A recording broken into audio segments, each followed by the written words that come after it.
Okay, so what are the critiques of Bradely? One of the strongest critiques of Bradely is that the information is old and out of date. The videos are old, the references are old, and when I was talking about the fact that it gets updated every year, the fact that this stuff isn't updated, which is kind of the stuff that people point to when they're critiquing Bradely mostly, is one of the major concerns with it. You might not think that having an old video is that much of a big deal, but you'll be interested if you're sitting in a class what happens when you're showing a video of somebody who's birthing who's maybe got a beehive hairdo or something like that. It creates comment and it's kind of distracting from the information that you're trying to put out. But perhaps one of the strongest critiques of Bradely is that it's really heteronormative. It's isolating for women not in a married heterosexual relationship. It talks about the husband coach. It doesn't talk about the partner coach. And it doesn't even, it doesn't even imply a non-married male-female relationship, let alone any other form of relationship that's out there. So when we're talking about updating, we're not talking about updating yearly. We're not talking about it updating this kind of stuff. It also has a really high expectation of a natural vaginal birth, which could be a great thing. I mean, those stats, 86%, if that's true, is a really good number. But you also need to be aware of the flip side of that, which is if women don't achieve that natural vaginal birth, then it can lead to feelings of failure, which can lead into postnatal depression. And it needs to be handled really gently, I guess, that kind of step there. There have been reports online where an instructor has gone to a woman who has just, chosen to have an epidural during labour, and she has I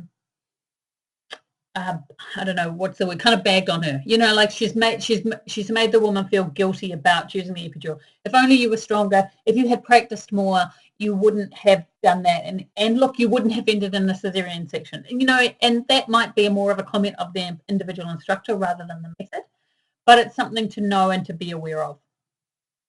The other thing to think about, or one of the other things to think about when we're talking about Bradely, is the idea of whether the husband or the partner is the appropriate choice for the main support person.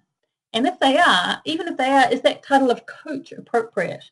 I mean, if I think about my kids' soccer team and I think about the coach is the one who directs the play, who knows the rules and who knows what's going to happen and who tells people what to do. Now, I have a problem with the husband playing that role in birth. I feel like it's the woman who knows what to do, and the husband needs to be supportive rather than directive. And possibly we're just talking semantics here around the word coach, but that's an interesting thing to be thinking of. The other thing to think about is whether the husband is the appropriate choice at all. We took Bradely when I was pregnant with my first baby, and my husband was not perhaps the appropriate choice. He hadn't been with a woman who was having a natural birth before, and he, he's a guy. He's an engineer at that. So he's wonderful in so many ways, but he was out of his league in this scenario. And perhaps a doula would have been a more appropriate person. Bradely doesn't necessarily recognize that concept. If you read through the Bradely method as well, it also has quite an antagonistic relationship with with care providers and with hospitals. It might have been necessary in the past, but today, perhaps not so much, depending on the hospital that you're at.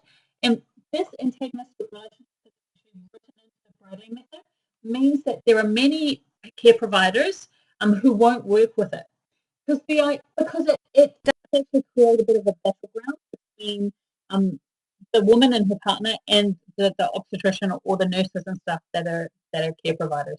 So it's definitely important to know. And my biggest concern about Bradely is that it undermines women's knowledge. It addresses the best position for a woman to be in rather than accepting the fact that the woman would know. It provides academic content at a time that perhaps women need to get it out of their heads. We've talked about whether women need a coach or not. And the whole method is very proscriptive. Now, this doesn't mean that I don't like this method. It just means that there's a lot of critiques and things that I feel like we need to be aware of when we're talking about the Bradely method. I also feel like the Bradely method is excellent when it comes to support for women. 12 weeks builds up quite a great relationship with the other people in the class. And it's very supportive of a natural childbirth. So there's lots of great things.